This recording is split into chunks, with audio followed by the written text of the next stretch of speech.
Panoorin natin 'to. Well, alam naman natin karamihan ng mga tao, nanggigigil na nga dito kay Harimau. Panoorin niyo 'tong video na 'to. Mr. President PBBM, gaya ni Inday Sara Duterte, mahal po namin kayo.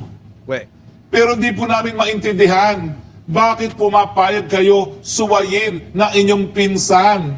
At marami na pong nagugutom at ang sang-ayon sa pag-aaral, ngayon lang po nagkaroon ng ganitong katinding pagkagutom sa ating bayan. we, Abay, palitan nyo na po ang inyong speaker. anong pag-aaral 'yun? Wait, anong pag-aaral 'yun? Ba't hindi ko alam? Attorney naman. Attorney naman, oh. Okay lang naman po muna, basta wag OA. So ito ngayon yung propaganda. Isisisi ngayon kay PBBM yung mga ginagawa ni Martin Romualdez.